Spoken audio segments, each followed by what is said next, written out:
Okay, so the next thing I'm planting today, and it's late January once again, is a fig tree, because I like figs. And what I normally do, anytime I plant trees, like this one over here, you see that's an apple tree, and this one here is a sun.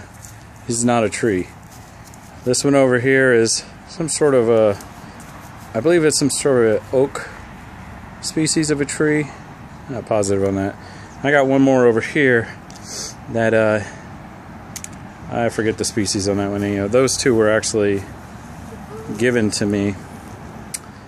But anyhow, when I make my hole, I usually make the hole about twice as wide. Sometimes they say 3 times as wide. I've never had a problem making it twice as wide. And you want to put your little tree in there without the car, so there's no car in the way. And you make it level to the ground, or just slightly above the ground when you plant. And what I'm doing is I'm mixing, I'm not going to put all of this soil back there. I'm going to put some of it back in, but I'm going to use the soil I've been using for the rest of my gardening. This one is manure mixed in with it, and all those coffee grounds once again mixed into it too, which is going to promote worms to come. It'll once again deter any slugs, and there's little bugs in here too. I don't know what their exact name are. I call them potato bugs. Yeah, like right here.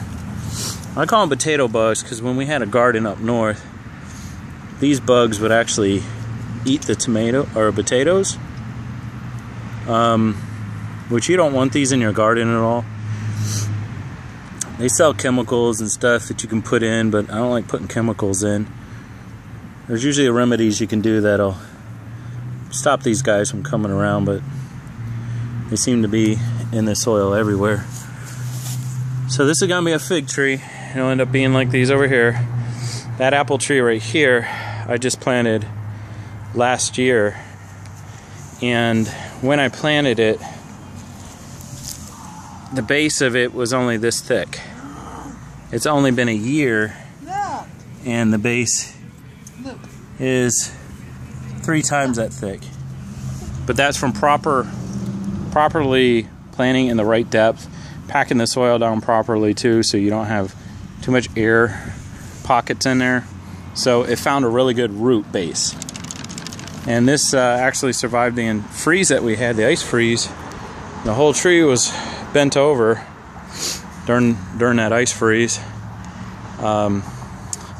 So its roots found a good root, good depth for water.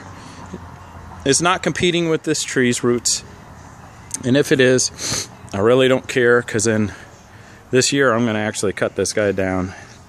Here in Texas, it suffered from a lot of the water droughts that we had. Half the tree died. The half that's always exposed to the sun died, and I had to slowly start cutting stuff down. This half here is what survived. That's why I've planted these over here, and this one here, essentially to start the process of getting rid of this one. Anyhow, back to our fig tree.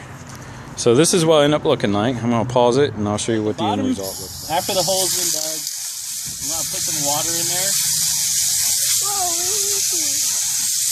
So this will help promote the plant that we're about to put in there.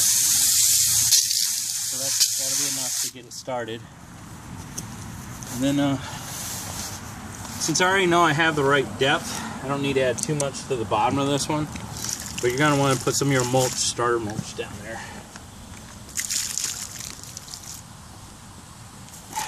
Don't worry about getting your hands muddy. So just put it down there.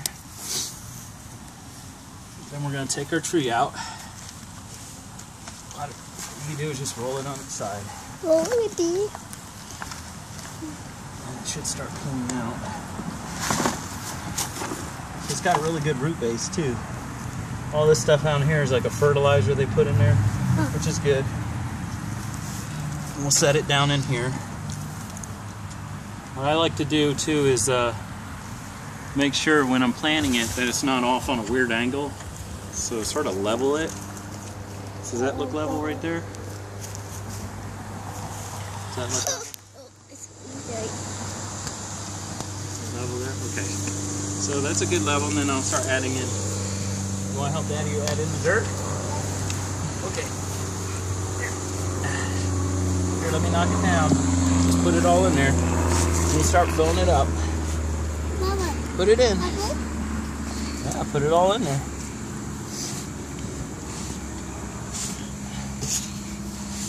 Throw it all in there. Trees don't like that dirt. Right.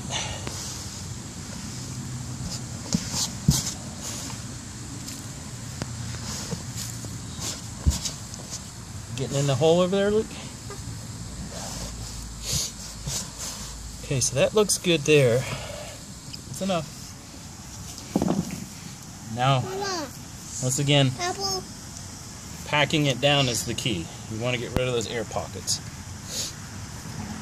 A lot of people plant their trees or bushes and they wonder why they end up dying. It's because they don't pack and get rid of the air pockets that are in there.